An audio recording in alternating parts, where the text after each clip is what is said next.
The world is spinning and there's no way to stop it. We can't avoid it, the future's here.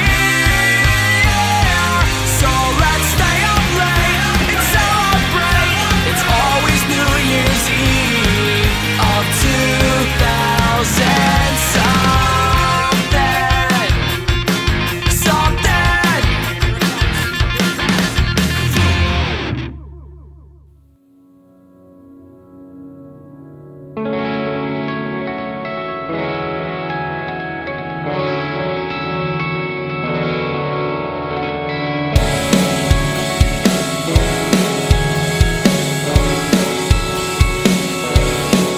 I'm Nick, I play drums. I'm Frank, I play guitar and sing a little bit. I'm Mitch, I play bass. I'm Greg, I play guitar and I sing a lot. I think I'm usually the first one to set stuff up. I'm usually there like hour and a half before we go on. Got to set up the drums. Takes a little longer than everyone else.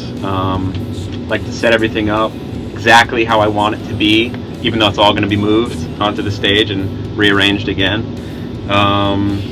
You know, stretch out the wrists, beat on something.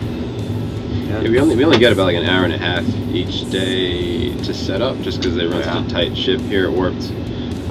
You really theoretically aren't supposed to start unpacking your equipment until an hour before your set, so it's usually really hectic. It's usually like, you know, we have a half hour to get all of our gear together, and then we have to start putting all of our stuff on the stage, and then we have about 15 minutes to just like mentally prepare ourselves and do vocal warm-ups and stuff like that. Yeah. So for like an hour out of the day, it's just like kind of intense.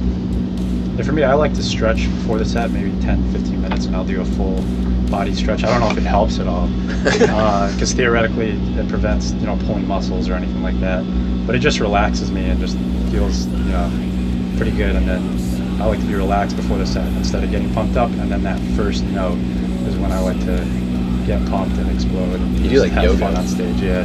Yeah, it's like a combination of yoga and calisthenics and all that new age stuff.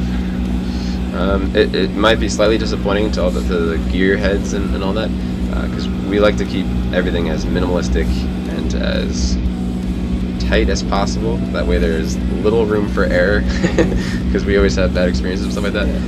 We used to have a lot of... Yeah, we were a really crappy band. Really I mean, we still are, but light boxes, still working on it. I play through a Fender Twin Reverb, and I play...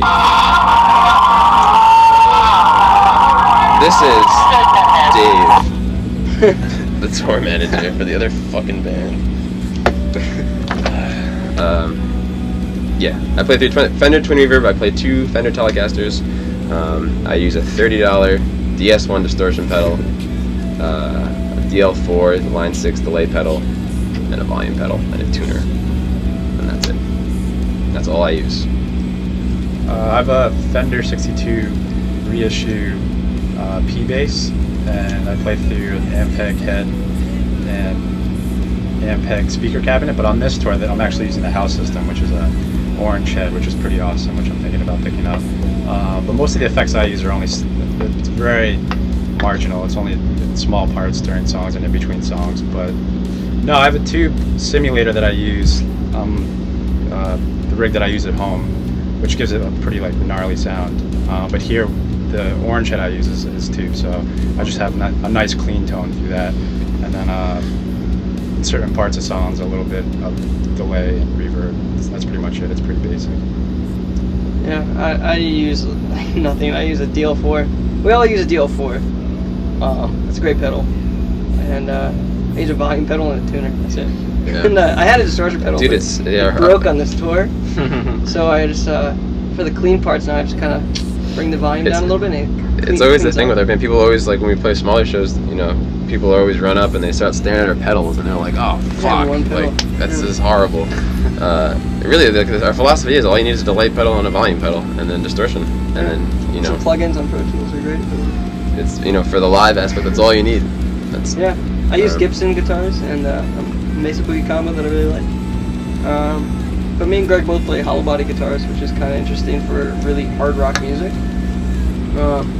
but the feedback's wicked. Yeah, a shitload of feedback for intros.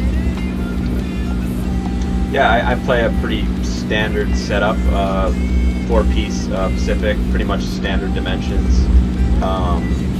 21-inch Sweet Ride, 21-inch Armin Crash, 14-inch New Beat hi-hats, coated Emperors, tuned real low. I like my drums beefy. Really low. Yeah, as low as I can get them, and they'll still resonate. And yeah, it's pretty standard setup. I know, just walking around and just kind of watching a lot of bands, you really do hear a lot of samples, a lot of auto-tune, a lot of stuff that is...